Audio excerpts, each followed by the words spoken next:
Hi everyone, this is again a video about chess strategy, and we are going to talk about how to coordinate your pawn and your pieces together.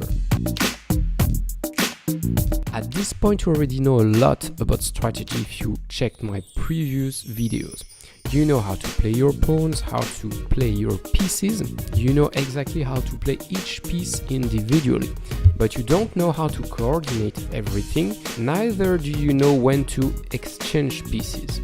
This video and the next one will be about this. How to adapt your pawn structure to the pieces you have. This is the big question. Many times in a chess game you will be confronted with the following question. Should I exchange pawns? Should I push my pawn forward, or should I play elsewhere? This chapter will help you taking that decision. And the first solution is to exchange pawns. It's usually recommended to open some lines for your pieces. D takes e5, f takes e5. For instance, if you have a rook on d1 and a bishop on e3, exchanging on e5 clears the way for your rook and your bishop, so it increases the activity of those two pieces. After the exchange, lines have been opened for your rook and your bishop. Your position has improved. Some pawn exchanges also have the advantage to weaken opposing squares. Let's take this example. If you exchange on c6, black has to recapture with the pawn, and now this c6 pawn is a weakness for black. After the exchange, this is a backward pawn which is under the pressure of your rook. You can also advance pawns to get a space advantage. In this position, you can push e4 with white to get more space in the center. And after this push, if we look at the position from black's point of view, it's interesting because you have this diagonal here where you have your queen, and there's also that bishop on h2, and suddenly you realize that the e5 push would be very dangerous for you because your queen would immediately be threatened by the white bishop on h2. Therefore, maybe the best solution is to push the e pawn to close the structure and defend the position. So we've seen interesting pawn play from white and then black in this position to answer the needs of the position. The last possibility, of course, is to do nothing. Look at this chessboard here. There is a possible exchange between the f4 pawn and b5, but with white you could very well decide that it's better to do nothing, postpone the exchange and move your king to b2, and now if black captures, then your king will soon capture on a4 and may be able to capture another pawn. Anyway, black will have to defend this position from now, because black has won a pawn immediately, but this pawn structure is seriously damaged, and for sure black will lose one pawn, the a4 pawn, and maybe white will be able to capture another pawn. I actually think the position is a draw here, but black played unwisely, clearly, by capturing on a4. Now, it's time for the quizzes.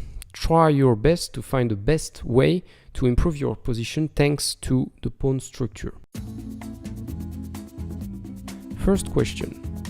What's the best move regarding your c4 pawn? Is it to capture on d5 or to push to c5?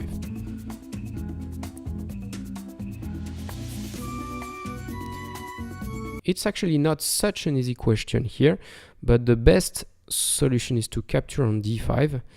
Because after the exchange on d5, first this bishop here has to protect the pawn forever, but your king will be able to reach this d5 square very quickly. You will play king f4, and the black king will never be in time to protect the d5 pawn. So this d5 pawn will soon fall, and it would actually have been harder for white to win this position by targeting the pawn on c6, which is further away, and probably the black king would have been in time to protect it. But it's very subtle and calculation is needed.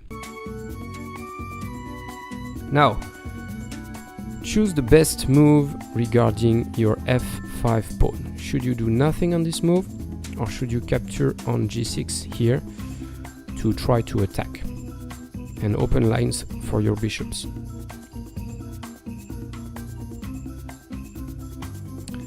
The best is to do nothing, because there was a trap on this quiz. If white captures on g6, then black has a checkmate.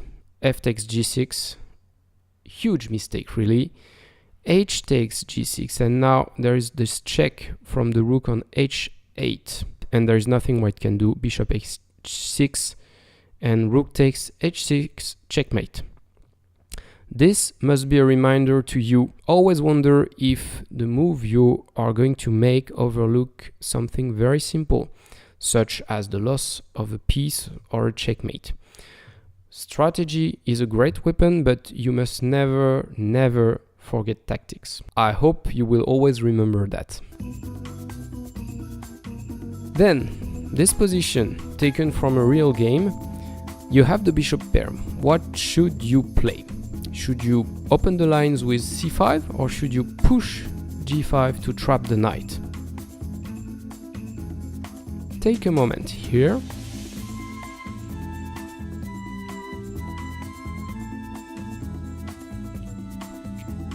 You should push g5.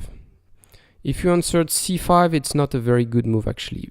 Black captures, and it is actually helping black a lot. Black captures on d5. Okay, you recapture on e5, but now black has two passed pawns. It's not really good. On the other hand, look at the black knight here. What do you think? Is it good? Is it bad?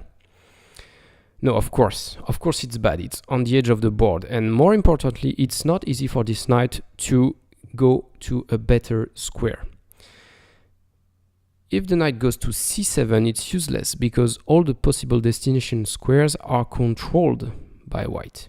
a6, b5, d5, e6. There is no way the knight can be activated through c7. Then, going to g7 maybe? Well, it's useless as well, because e6, f5 and h5 are also controlled by white. Therefore, the only possible way to make this knight better is to go through f6. And you see now the idea of the move g5. It is to control the f6 square.